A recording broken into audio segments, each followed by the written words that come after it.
Recently, there has been an increase in female representation in all media, films, TV shows, including women leading decades-old franchises, even taking on roles traditionally held by men. And, honestly, fans love it.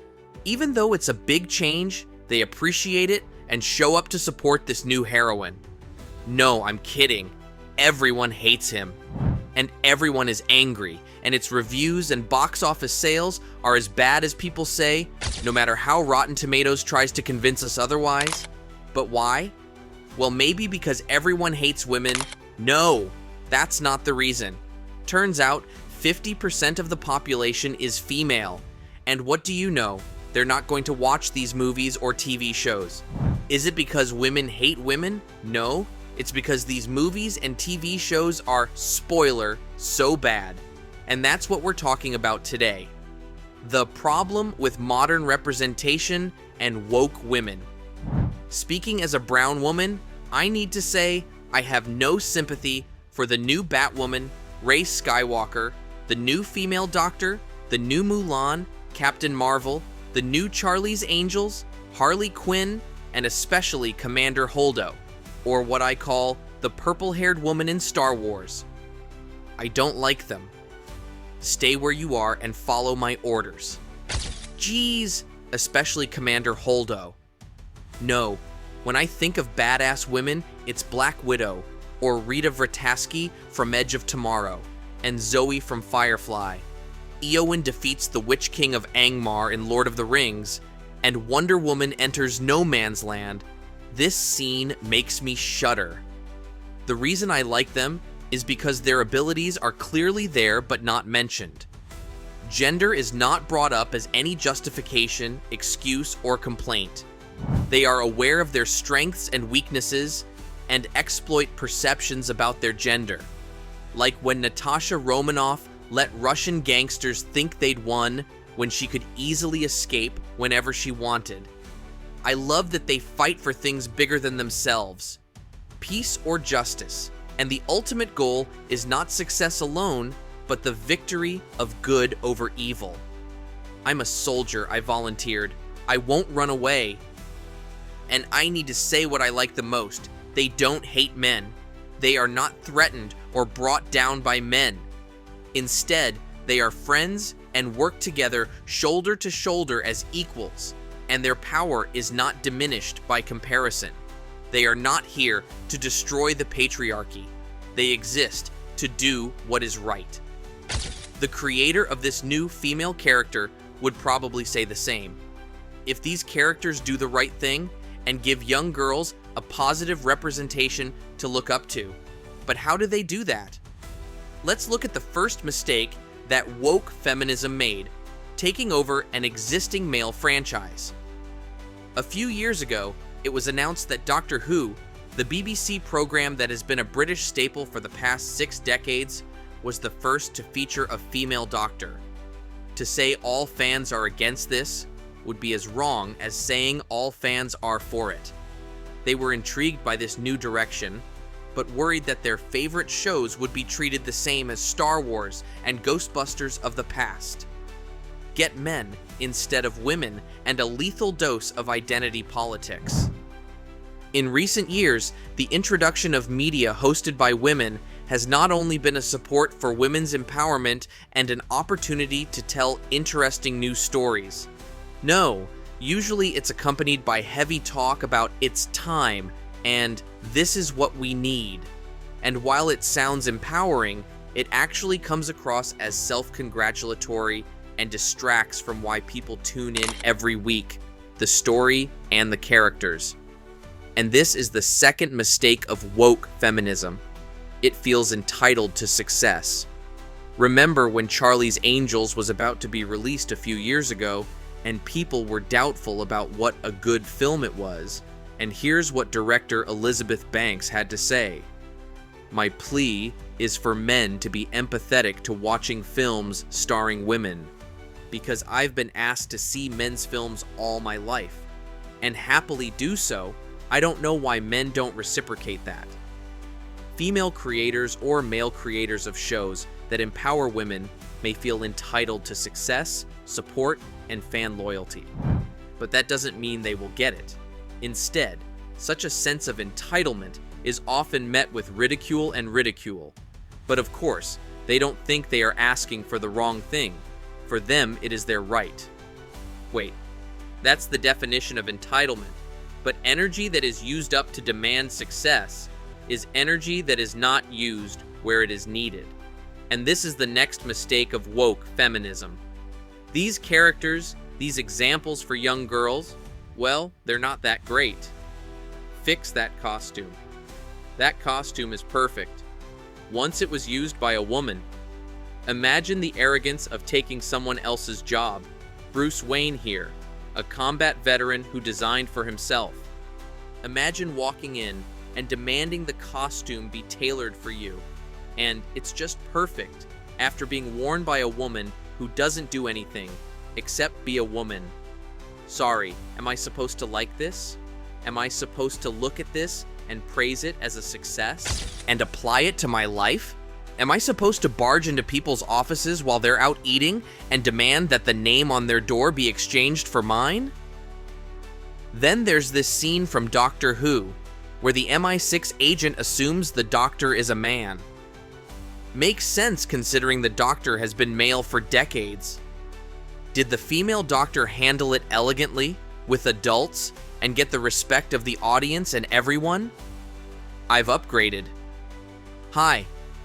Do you need to take down all the men before you?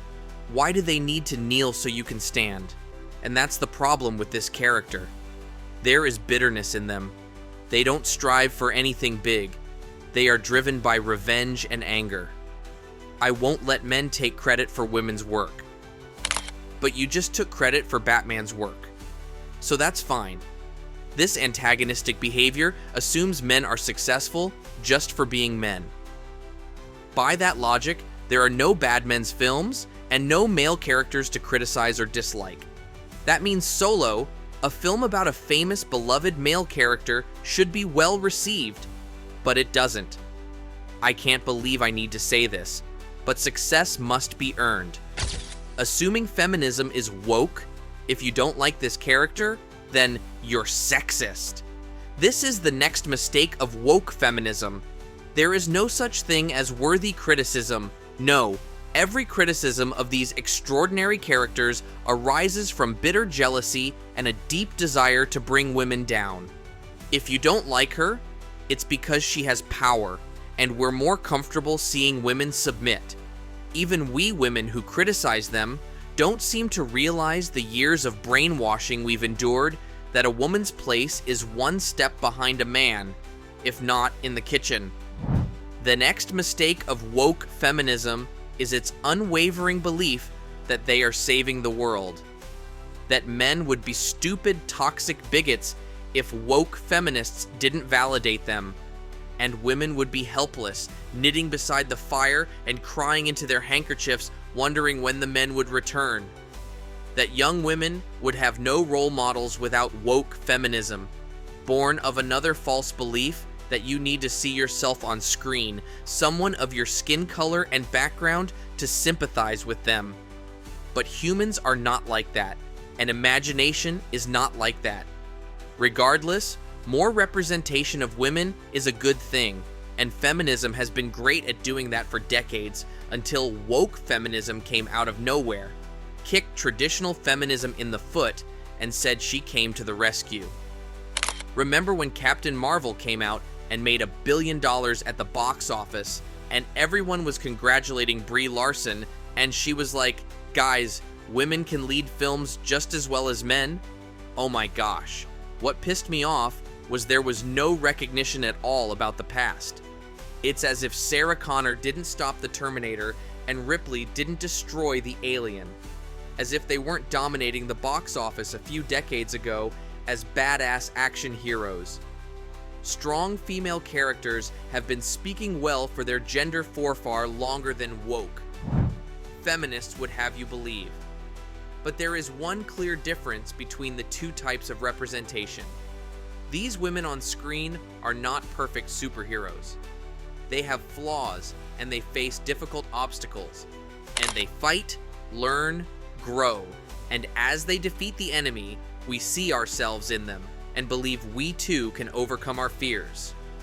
What about female characters now? They are either perfecter, they are rude, arrogant, and entitled, and it doesn't change from there. You're a female Bruce Wayne. Awesome, funny, handsome. We often associate this trait with rude men. Big guy in armor. Take that off and who are you? Genius, billionaire, playboy, philanthropist. I know people without it who are 10 times better than you. If our main heroes have this trait, it's almost guaranteed to be their downfall, until they learn humility. Varys in the Marvel franchise is so successful is that its core. It is the transformation of two incredible men. Captain America starts out as an idealistic, selfless servant to his country, but eventually learns a little selfishness in order to live his life and be happy. Tony Stark goes from a selfish, hedonistic playboy, constantly impressed by his own genius, to someone who finds meaning and pays the ultimate price to keep it.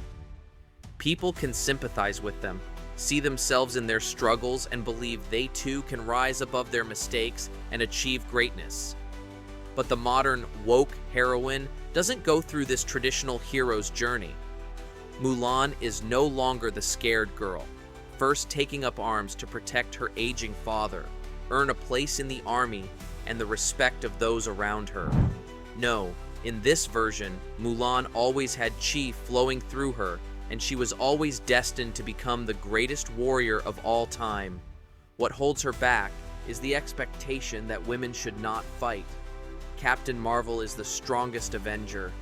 So there's a competition about whether I'm the strongest, and what's holding him back? A desire for his mentor's approval, I guess? And he handles that. And he handles that easily. Prove that you can beat me. Then Rey. Rey is perfect. Without a day of training, she can control a guard's mind and pick up a lightsaber and beat the out of Kylo Ren. She's amazing. She can save the world. Look, I want a woman who saves the world. I like it as much as a man who saves the world. But is it too much if power and ability must not only be earned, but they strive, hone their skills, suffer defeats, and learn from them and reflect on their losses? Component placement and come back stronger than ever? And can they be rewarded when they misbehave? Like in Last Jedi, when Commander Holdo didn't share with her team her plan to save the last remnants of the rebellion. In fact, when her male subordinate asked, she immediately insulted him. Before we look for a new base, what are our plans? Our plan, Captain? Not Commander, right? Wouldn't Leia's last act be to demote you? He thought that because he was a man, he had no right to communicate.